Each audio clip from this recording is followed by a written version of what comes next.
about, Dalton, is one of the two Pac-12 games that we have to talk about, which is number 11 Utah beating number 22 UCLA in an ugly one, man, 14-7. What were your main takeaways from this one?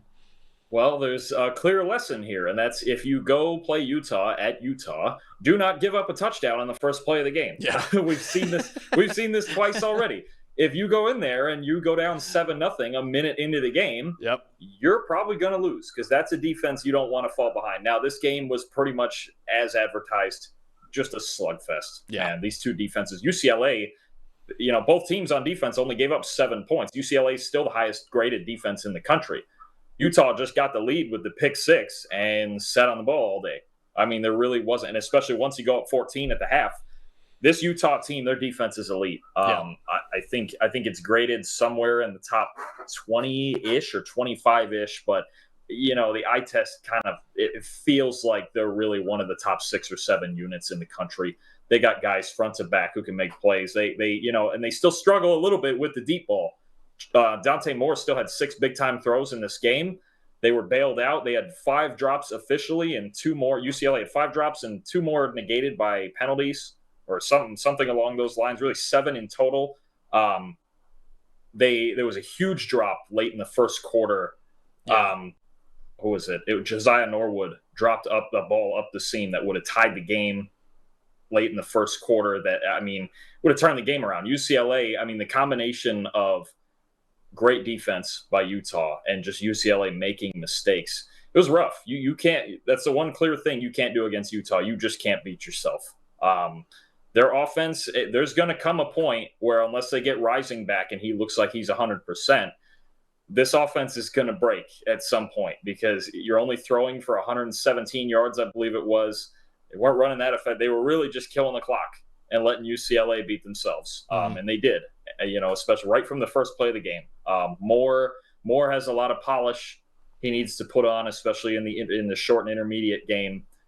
Again, to come away with 6 big-time throws and only 7 points speaks to how much he needs to work on fundamentally. And like you talked about it last week, is his first real test. And Utah's a rough first test. They didn't run the ball well. The pick 6 killed them. It just set the tone for the entire game, and everything fell right into Utah's hands. But UCLA, they're going to be better as they go. That's a rough first road conference game to have to deal with. I think fundamentally they're just going to get better. They're still a good team. And Utah, we got to start talking about how good this defense is because they defensively, and we saw them beat USC twice last year. They can play with anybody.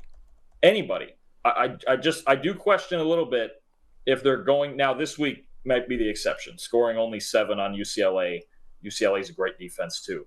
We're going to see in the near future if Utah's offense is up to the task with their defense. But the lesson here is don't go into Utah and fall behind early.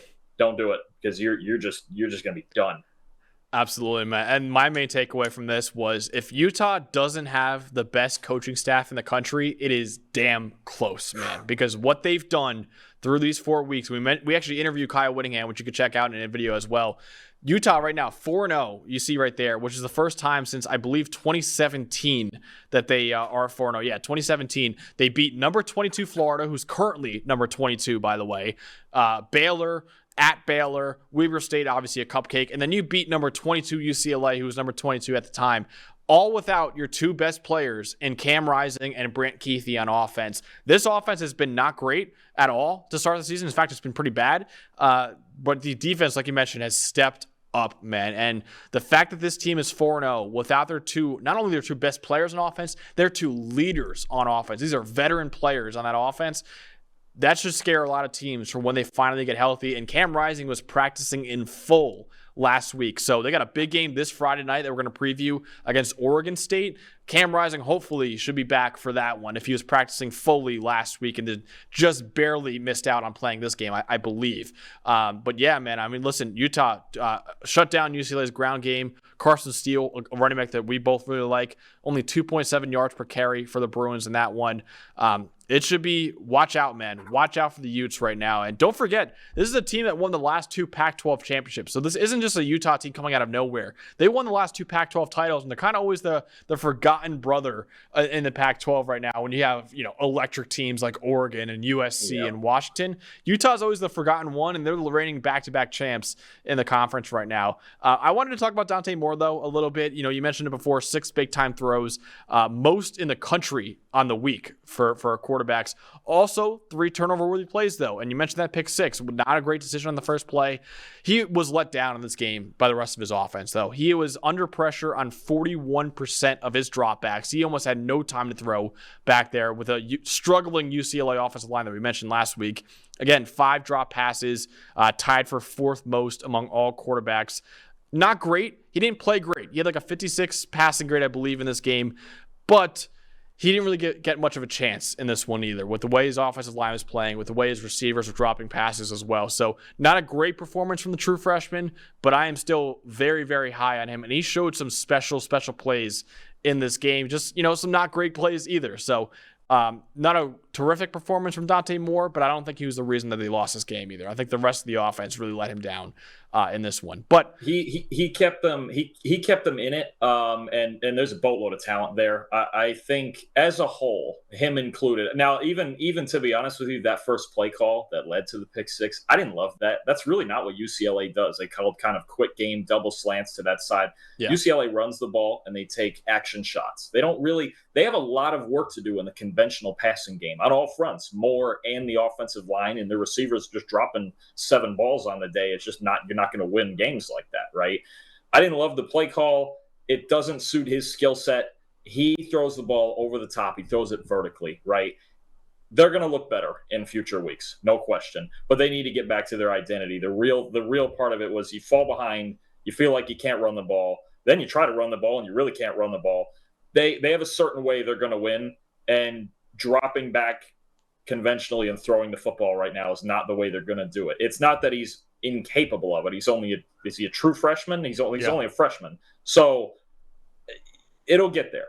It's going to get there for UCLA and more, and the high end is all there. They have to work on situations, those conventional things. I mean, look, eventually they'll be able to throw quick passes on first down, move the chains, that sort of thing. But they're not a quick passing, move the chains kind of team.